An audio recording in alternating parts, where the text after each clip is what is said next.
Welcome back to Building Character, where we figure out how to play as your favorite fictional characters in Dungeons & Dragons. Follow me on Twitch to watch these runs live, join my Patreon to give me money, and like and subscribe for a longer dynasty next time you play.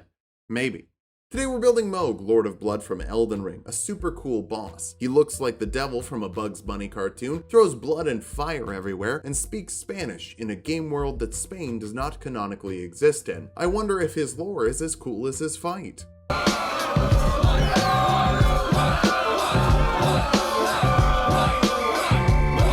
That's gross. Let's start off with our goals for this build. First, let's try denting. That's a good trick. Next, we have the need for bleed. Finally, we'll just hit the ouch button, stabbing the ceiling and making someone kneel. Nothing worse than having your name changed to Neil. For stats, we'll be using the standard point array from the player's handbook. Roll for stats if you want, just keep your multi-classing minimums in mind. Strength will be number 1. Tridents aren't that strong of weapons in D&D, so we need a big number for big damage. Charisma next, you look like a Halloween costume come to life. Constitution after that. Mohg's resistances are off the charts. Well, they're high on the charts. They're not off the charts. Follow that up with intelligence. You gotta know the history if you want to start a dynasty. Wisdom is a bit low. Your plan is not the best. And we'll dump dexterity. Nothing about Mohg is subtle. He shouts, "It's Mohgin time," and then Mohgs all over the place. It's my favorite part of Elden Ring. Mohg is an omen. We'll call that a tiefling, giving you +2 to one stat and +1 to another. Go for charisma for the 2, strength for the 1. Basically just put them up at 16.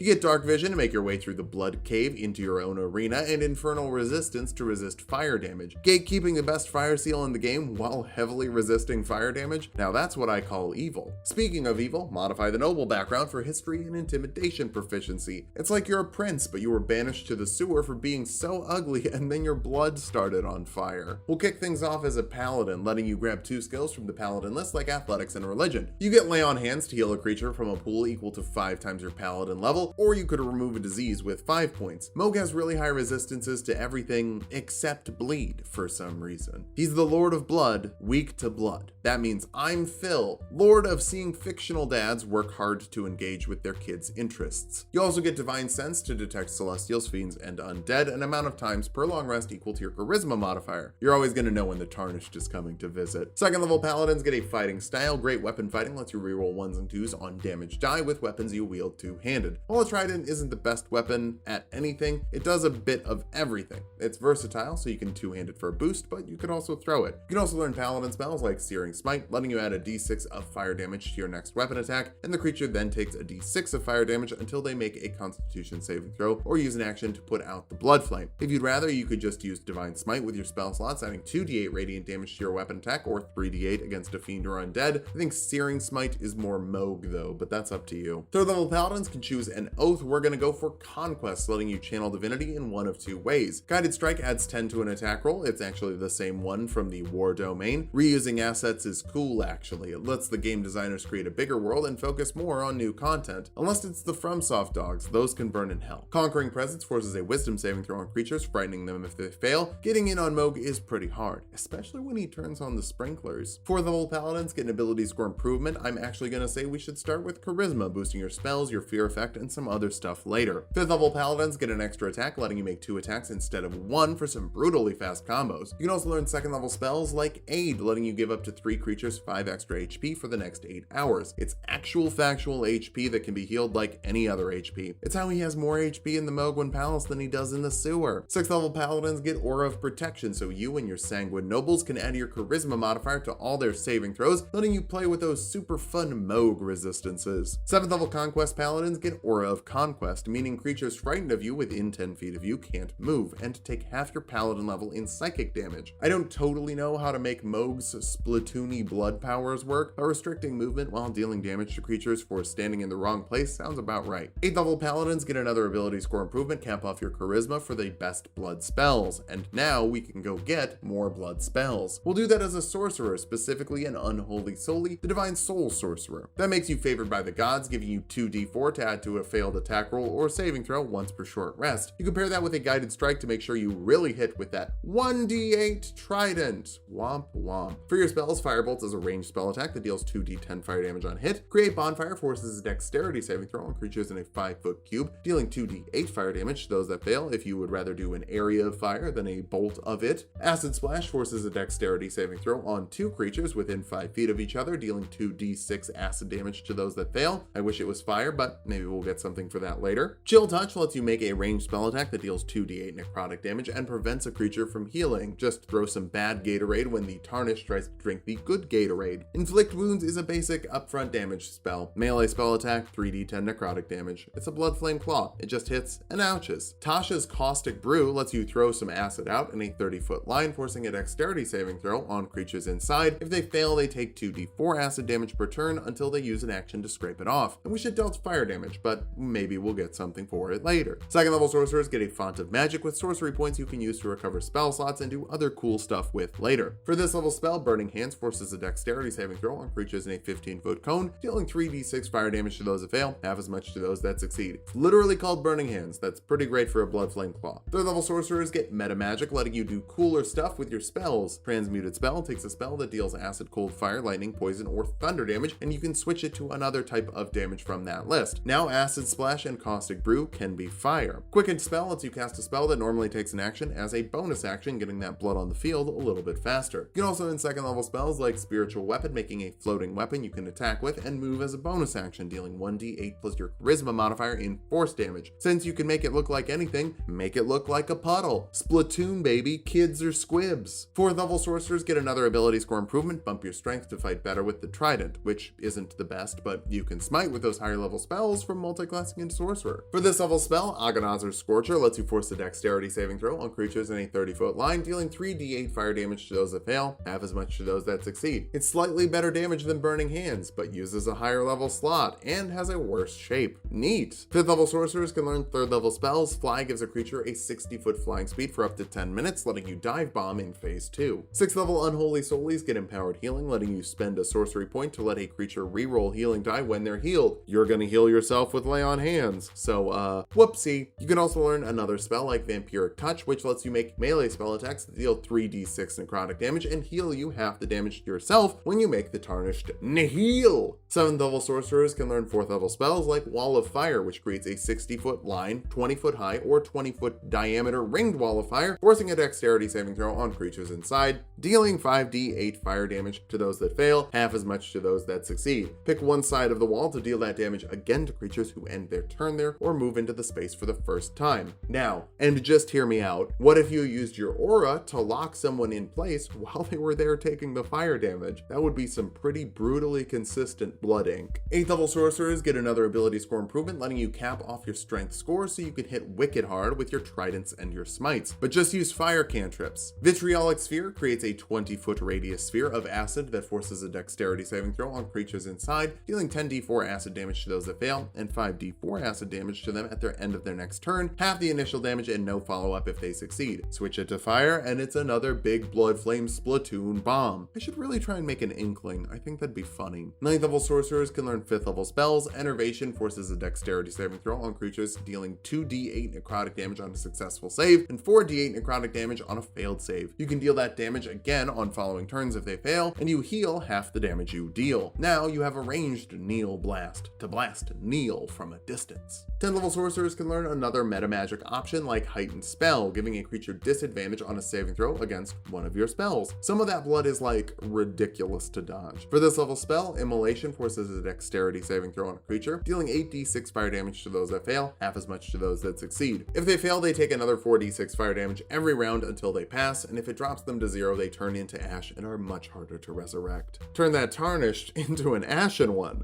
You know what I'm saying? Dark Souls 3 reference, baby. 11th level sorcerers can learn 6th level spells. Harm forces a constitution saving throw on a creature, dealing 14d6 necrotic damage to those that fail, half as much to those that succeed. It can't drop a creature to 0 HP, but if they fail to save, their total HP is reduced by an amount of damage they took for 1 hour. Don't worry, it can't kill, but you've got plenty of options to deal that 1 HP. Our capstone is the 12th level of sorcerer, where we'll just grab the tough feat for 40 more HP. Sorcerer hit die on your friend, but the tough feat should more than make up for it. Now that we've hit level 20, let's figure out how viable this build is. First, your spells bring the big damage with necrotic and fire to wreak absolute havoc. You're also pretty tough with heavy armor, a minimum of plus 40 or saving throws, 40 HP of immediate healing from Lay on Hands, and vampire spells to steal HP from enemies. enemies. Finally, you have a lot of AoEs and an aura that stops people from moving, so you can control where the fight happens and lock people into damage effects. For weaknesses, you have a lot of concentration options, so you're gonna have to pick and choose what you're using. You're also lacking dexterity, so I don't think you're gonna sneak up on anyone. Finally, spending sorcery points to change damage types isn't the best. Just pick a spell that deals the type of damage you want. You have a good variety. So one of your cons is